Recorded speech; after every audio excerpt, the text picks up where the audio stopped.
ابلیس کا سب سے پسندیدہ کام۔ رسول اکرم صلی اللہ علیہ وسلم نے فرمایا، ابلیس کا ٹھکانہ پانی پر ہے، وہاں سے وہ اپنے لشکر روانہ کرتا ہے۔ اس کے غلاموں میں سے سب سے زیادہ پسندیدہ شیطان وہ ہوتا ہے جو سب سے زیادہ لوگوں کو فتنے میں ڈالتا ہے۔ اس کے لشکروں میں سے ایک آ کر کہتا ہے کہ میں نے ایسا ویسا کیا، وہ کہتا ہے کہ تم نے کچھ بھی نہیں کیا۔ پھر ان میں سے ایک آ کر کہتا ہے کہ میں نے ایک میاں بیوی کے درمیان جھگڑا کرا دیا، تو وہ اسے اپنے قریب کر لیتا ہے اور کہتا ہے، ہاں تو نے بہت اچھا کام کیا ہے، اور اسے گلے لگا لیتا ہے۔ میاں بیوی میں اختلاف پیدا کرنا شیطان کے نزدیک سب سے بہتر کام ہے، اس لیے کہ ان کے اختلاف سے صرف دونوں لوگوں کی ہی درمیانی زندگی نہیں بگڑتی، بلکہ خاندانوں کے درمیان بھی متبھید پیدا ہو جاتے ہیں، جس گھر کے نتائج بہت ہی برے نکلتے ہیں۔ لہٰذا میاں بیوی کو چاہیے کہ موقع پر اعوذ باللہ من الشیطان الرجیم پڑھا کرے۔ جنوں کی چال بازی۔ نبی کریم صلی اللہ علیہ وسلم نے فرمایا، جب اللہ عز و جل آسمان میں کسی بات کا فیصلہ کرتے ہیں تو فرشتے اس فرمان کو سن کر سر جھکائے ہوئے ڈر سے پنکھ ہلاتے ہیں، پھر ان کے دلوں سے اللہ عز و جل کے فرمان کی ہیبت دور ہو جاتی ہے۔ وہ ایک دوسرے سے کہتے ہیں، اللہ تبارک و تعالی نے، تمہارے رب نے ابھی ابھی کیا فرمایا ہے؟ تو دوسرے جواب دیتے ہیں، حق فرمایا ہے اور وہ بہت بلند اور بہت بڑا ہے۔ پھر شیطان چپکے سے چوری چھپے سننے کی کوشش کرتا ہے، وہ ایک دوسروں کے کندھوں پر چڑھ کر آسمان تک پہنچ جاتے ہیں، وہاں سے کبھی کبھی کوئی بات سن لیتے ہیں، پھر اسے اپنے نیچے والے کے کان میں ڈال دیتے ہیں، پھر دوسرا اپنے نیچے والے کو، یہاں تک کہ وہ بات جادوگر یا کاہن کے کان تک پہنچ جاتی ہے، پھر وہ اس بات میں 100 جھوٹ ملا کر لوگوں سے بیان کرتا ہے۔ جب اس کی کوئی بات سچ ہو جاتی ہے تو لوگ کہتے ہیں، دیکھو اس نے پہلے ہی صحیح بتا دیا تھا۔ صدقہ کی طاقت۔ رسول اکرم صلی اللہ علیہ وسلم نے فرمایا، جب اللہ تعالی نے زمین کو پیدا کیا تو وہ ہلنے لگی، پھر اللہ نے پہاڑ پیدا کیا اور اسے حکم دیا کہ وہ پہاڑ کو اپنی جگہ مضبوطی سے تھامے رکھے۔ جب فرشتوں نے پہاڑوں کی مضبوطی دیکھی تو کہنے لگے، یا اللہ، آپ نے مخلوقات میں سے کوئی چیز پہاڑوں سے زیادہ مضبوط پیدا کی ہے؟ اللہ نے فرمایا، ہاں، لوہا پہاڑوں سے زیادہ مضبوط ہے۔ فرشتوں نے کہا، کیا لوہے سے بھی زیادہ مضبوط کوئی چیز ہے؟ اللہ نے فرمایا، ہاں، آگ لوہے سے زیادہ مضبوط ہے۔ فرشتوں نے کہا، کیا آگ سے بھی زیادہ مضبوط کوئی چیز ہے؟ اللہ نے فرمایا، ہاں، پانی آگ سے زیادہ مضبوط ہے۔ فرشتوں نے پوچھا، کیا پانی سے بھی زیادہ مضبوط کوئی چیز ہے؟ اللہ نے فرمایا، ہاں، ہوا پانی سے زیادہ مضبوط ہے۔ فرشتوں نے پوچھا، کیا ہوا سے بھی زیادہ مضبوط کوئی چیز ہے؟ تو اللہ تعالیٰ نے فرمایا، ہاں، انسان کا بیٹا جو اپنے داہنے ہاتھ سے صدقہ دیتا ہے اور بائیں ہاتھ کو بھی پتہ نہیں چلتا، وہی ہوا سے بھی زیادہ مضبوط ہے۔ شیطان سے جنگ۔ رسول اکرم صلی اللہ علیہ وسلم نے فرمایا، شیطان انسان کے دل میں اپنا اثر پیدا کرتا ہے، اور ایک فرشتہ بھی ہے جو انسان کے دل میں نیکیوں اور اچھائیوں کی راہ دکھاتا ہے۔ شیطان کا اثر برائی اور جھوٹے وعدوں کی طرف کھینچتا ہے، اور فرشتے کا اثر نیکی اور سچ کی طرف کھینچتا ہے۔ جس شخص کے دل میں اچھائی کا خیال آئے تو سمجھ لو کہ یہ فرشتے کا اثر ہے، اور جو برائی کا خیال آئے تو سمجھ لو کہ یہ شیطان کا اثر ہے۔ جو شخص یہ جان لے کہ اچھائی کا خیال اللہ تعالی کی طرف سے آیا ہے تو وہ اللہ کا شکر ادا کرے، اور اگر برائی کا خیال آئے تو اللہ تعالی کی پناہ مانگے۔ پھر رسول نے یہ آیت تلاوت فرمائی، شیطان تمہیں تنگی اور برائی کا ڈر دلاتا ہے، اور اللہ تمہیں اپنی طرف سے مغفرت اور فضل کا وعدہ دیتا ہے، اور اللہ بڑا وسیع اور سب کچھ جاننے والا ہے۔ 3 گناہ معاف نہیں ہوں گے۔ حضرت ابن عباس رضی اللہ عنہ سے روایت ہے کہ نبی اکرم صلی اللہ علیہ وسلم نے ارشاد فرمایا، اللہ تعالیٰ فرماتا ہے، میں اپنی قسم کھاتا ہوں کہ 3 گناہ معاف نہیں کروں گا، باقی تمام گناہوں کے علاوہ جسے چاہوں گا معاف کر دوں گا، لیکن ان 3 گناہوں کو معاف نہیں کروں گا۔ پہلا، اللہ تعالیٰ کے ساتھ کسی کو شریک ٹھہرنا۔ دوسرا، جادو کرنا یا کروانا۔ تیسرا، اپنے مسلمان بھائی کے ساتھ حدر کرنا۔ تفسیر، یعنی اگر کوئی ان گناہوں میں سے توبہ کیے بغیر مر جاتا ہے تو گناہ معاف نہیں کیے جائیں گے، باقی گناہوں کے علاوہ جن کے بارے میں اللہ چاہے گا تو اپنی رحمت سے معاف کر دے گا۔ اللہ تعالیٰ کے ساتھ کسی اور کو ساجد ٹھہرانے والا کا گناہ کبھی معاف نہیں کیا جائے گا۔ جادو، یہ بہت بڑا گناہ ہے جو آدمی کو ایمان سے باہر کر دیتا ہے۔ حدر، یعنی اپنے مسلم بھائی سے نفرت کرنا اور ہمیشہ کے لیے رشتہ توڑ لینا۔ رسول صلی اللہ علیہ وسلم نے فرمایا، 3 دن سے زیادہ اپنے بھائی سے نہ بولنے والا آدمی دوزخ میں جائے گا۔ اس لیے گناہوں سے بچنے کا بہت زیادہ اہتمام کرنا چاہیے۔ قرآن یاد کرنے کا آسان طریقہ۔ جو بندہ 3 بے حد آسان کام روزانہ کی بنیاد پر کرنے کی کوشش کرے، اس کی زندگی میں کبھی بھی قرآن نہیں بھول سکتا، مگر موت ضرور آ سکتی ہے۔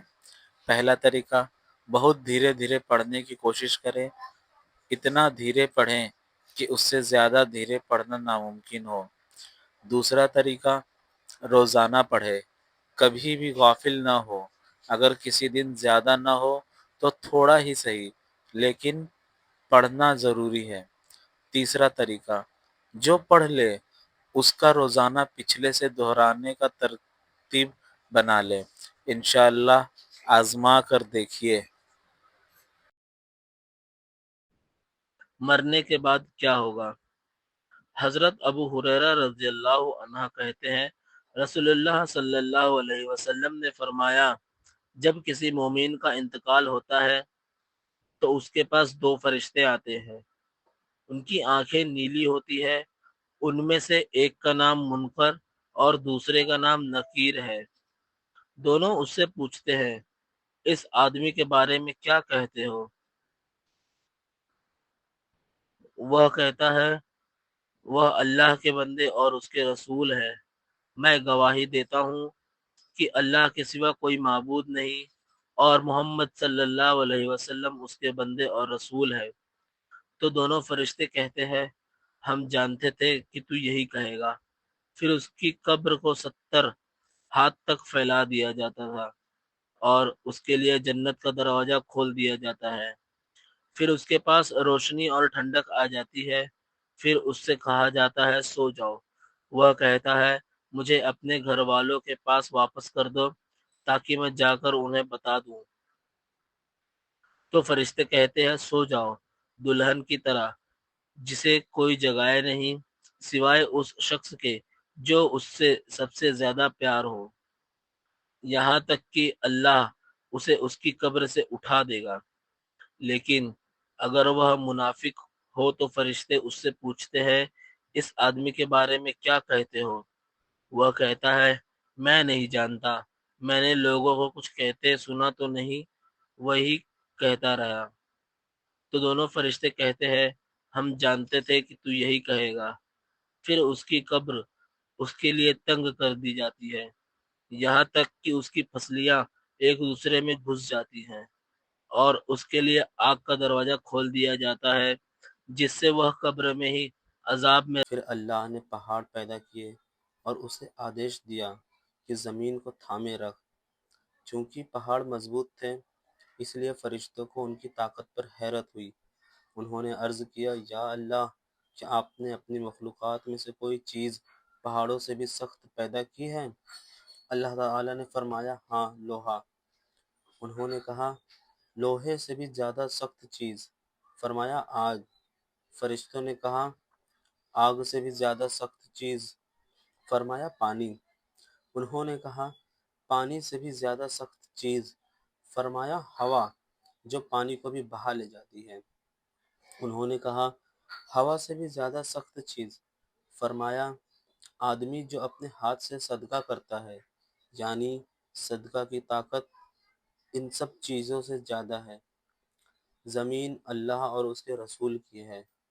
حضرت ابو ہریرہ رضی اللہ عنہ نے بیان کیا کہ ہم بھی مسجد نبوی میں موجود تھے کہ نبی کریم صلی اللہ علیہ وسلم تشریف لائے اور فرمایا یہودیوں کی طرف چلو۔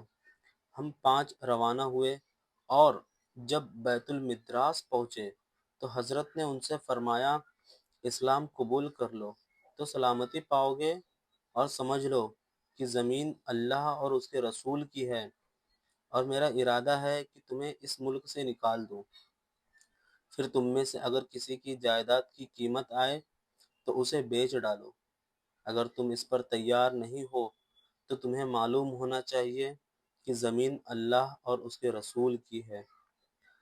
آپ صلی اللہ علیہ وسلم کے پیالے کا ذکر۔ آپ صلی اللہ علیہ وسلم کا پیالہ مبارک بھی اور چیزوں کی طرح بہت سادہ تھا۔ حضرت عامر رضی اللہ عنہ فرماتے ہیں کہ حضرت انس رضی اللہ عنہ کہتے ہیں میں نے رسول اللہ کا پیالہ دیکھا، اور حضرت ثابت رضی اللہ عنہ کہتے ہیں کہ حضرت انس رضی اللہ عنہ ہمیں وہ پیالہ دکھایا۔ وہ لکڑی کا پیالہ تھا جس کا منہ چوڑا تھا، اندر سے لوہے کے چھلے لگے ہوئے تھے اور باہر کی طرف نکیلے نشان تھے۔ حضرت انس رضی اللہ عنہ کہتے ہیں میں نے اسی پیالے میں رسول اللہ صلی اللہ علیہ وسلم کو دودھ پیتے دیکھا، جس میں نبی کریم صلی اللہ علیہ وسلم شہد، پانی اور سرکہ بھی پیا کرتے تھے۔ حضرت انس رضی اللہ عنہ نے بیان کیا کہ اس پیالے کا رنگ سفید تھا اور وہ چھوٹا پیالہ تھا جس میں کھجور بھگویا جاتا، اور اس میں نبی کریم صلی اللہ علیہ وسلم پانی پیتے۔ محمد بن سیرین نے فرمایا اس پیالے کا لوہا ٹوٹ گیا تھا۔ حضرت انس رضی اللہ عنہ نے اس پیالے کو عمر بن عبدالعزیز رضی اللہ عنہ کو بھیجا۔ انہوں نے اس میں پانی پیا اور اپنے پیچھے کھڑے لوگوں کو بھی دیا۔ پھر حضرت انس رضی اللہ عنہ سے وہ پیالہ لیا گیا اور ابان بن عثمان کے پاس رکھا گیا۔ وہ پیالہ حضرت عمر بن عبدالعزیز رحمۃ اللہ علیہ کے پاس رہا۔ مکھیوں کی حضرت صلی اللہ علیہ وسلم سے بات چیت۔ حضرت سیدنا مولانا نفاخ الدین روحی رحمۃ اللہ علیہ بیان کرتے ہیں ایک بار حضرت رسول اللہ صلی اللہ علیہ وسلم نے شہد کی مکھی سے پوچھا کہ تمہارا شہد کیسے بنتا ہے؟ اس نے عرض کی یا حبیب اللہ صلی اللہ علیہ وسلم، ہم پھولوں میں جا کر ہر قسم کے پھولوں کا رس چوستے ہیں، پھر وہ رس اپنے منہ میں لیے ہوئے چھتوں میں آ جاتی ہیں اور وہاں آ کر اگنی دیتی ہیں، وہی شہد ہے۔ ارشاد فرمایا مکھیوں کے جس راستے سے چھتوں کی طرف آتی جاتی ہوں، اگر وہاں کوئی گندگی پڑی ہو تو کیا شہد میں بدبو آتی ہے؟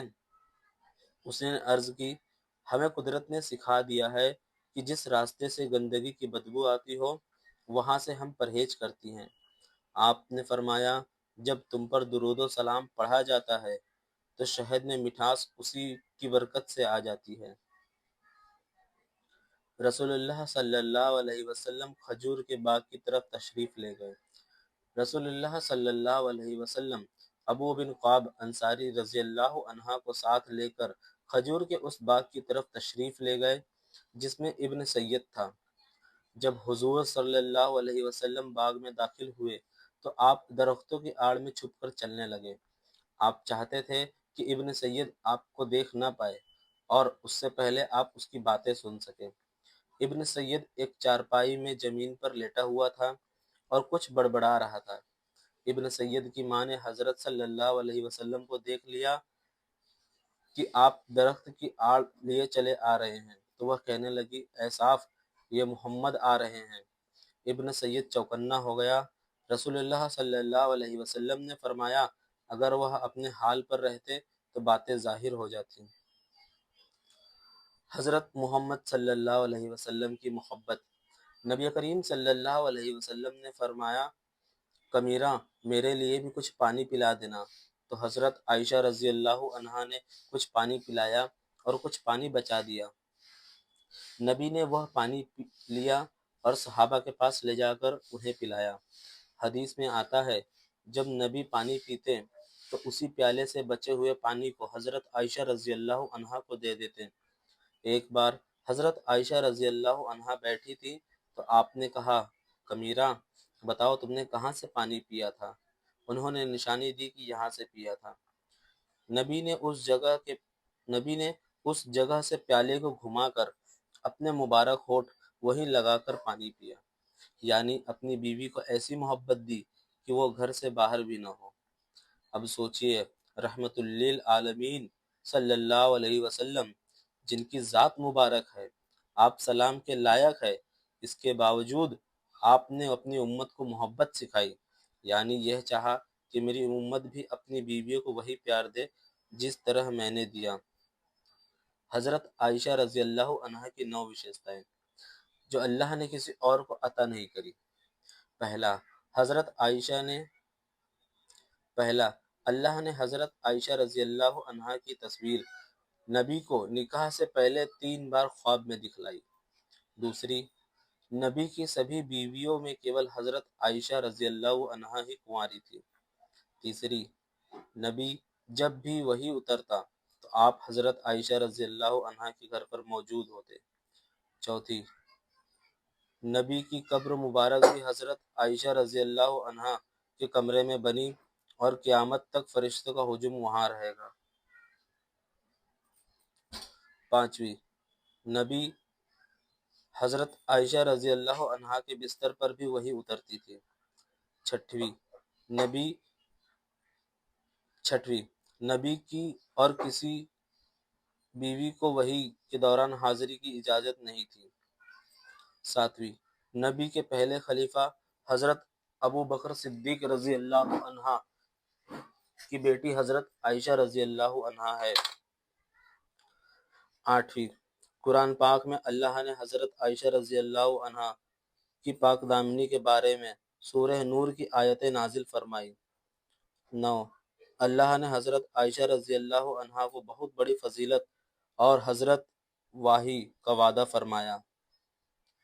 سنت رسول صلی اللہ علیہ وسلم کا فائدہ۔ ایک دن نبی پاک صلی اللہ علیہ وسلم صحابہ اکرام سے فرما رہے تھے کہ اپنی قربانی ہمیشہ دائیں ہاتھ سے کرنی چاہیے۔ ایک یہودی بھی اس وقت وہاں موجود تھا، اس نے بھی یہ فرمان عالیشان سن لیا۔ اپنے گھر میں رات جب پانی پینے کے لیے اٹھا تو اس کی بیوی نے لیمپ جلایا۔ یہودی نے دیکھا کہ پانی کے پیالے کے نیچے ایک کالا بچھو چھپا ہوا ہے۔ صبح دربار رسول صلی اللہ علیہ وسلم میں حاضر ہو کر کہا یا رسول اللہ، اگر میں دائیں ہاتھ سے سنت پر عمل نہ کرتا تو یہ بچھو مجھے ڈس لیتا اور میری جان چلی جاتی۔ سنت پر عمل کرنے سے میری جان کی حفاظت ہوئی۔ اسی وقت اس نے کلمہ پڑھا اور مسلمان ہو گیا۔ اطمینان سے نماز نہیں پڑھی تو نماز نہیں پڑھی۔ حضرت ابو ہریرہ رضی اللہ عنہ سے روایت ہے کہ رسول اللہ صلی اللہ علیہ وسلم مسجد میں تشریف لائے۔ اتنے میں ایک شخص آیا، اس نے نماز پڑھی، پھر نبی کو سلام کیا۔ آپ نے اس کے سلام کا جواب دیا اور فرمایا جاؤ نماز پڑھ لو، تم نے نماز نہیں پڑھی۔ وہ واپس چلا گیا اور پھر اسی طرح نماز پڑھی جیسے پہلے نماز پڑھی تھی۔ پھر آیا اور نبی کو سلام کیا۔ آپ نے فرمایا جاؤ نماز پڑھ لو، تم نے نماز نہیں پڑھی۔ 3 بار ایسا ہی ہوا۔ آخر اس شخص نے عرض کیا قسم اس ذات کی جس نے آپ کو حق کے ساتھ بھیجا ہے، میں اس سے اچھی نماز نہیں پڑھ سکتا، مجھے سکھلا دیجیے۔ آپ نے فرمایا جب تم نماز کے لیے کھڑے ہو جاؤ تو اللہ اکبر کہو، پھر آسانی سے جتنا قرآن تمہیں یاد ہے اس کی تلاوت کرو، پھر اچھے طریقے سے رکوع کرو، پھر سر اٹھاؤ اور پوری طرح سے کھڑا ہو جاؤ، پھر اطمینان کے ساتھ سجدہ کرو، پھر سر اٹھاؤ اور اطمینان کے ساتھ بیٹھ جاؤ، اسی طرح ساری نماز پڑھ لو۔ حضرت محمد صلی اللہ علیہ وسلم نے فرمایا، بد نصیب ہے وہ شخص جو اپنے والدین کی خدمت کر کے ان کی دعائیں نہیں لیتا اور پھر لوگوں سے کہتا ہے کہ میرے لیے دعا کرو۔ جو فجر کے وقت سویا رہتا ہے اور لوگوں سے تنگی روزی کا شکوہ کرتا ہے، جو اپنی زندگی گزار دے اور اس کے باوجود اپنی برائیوں اور گناہوں سے توبہ نہ کرے، جو شخص رمضان کا مہینہ پائے اور اپنے رب کو راضی نہ کر سکے، اور آپ نے یہ بھی فرمایا، جس نے میری ایک حدیث سنی اور دوسروں تک پہنچایا، قیامت کے دن اس کے لیے میری شفاعت واجب ہوگی۔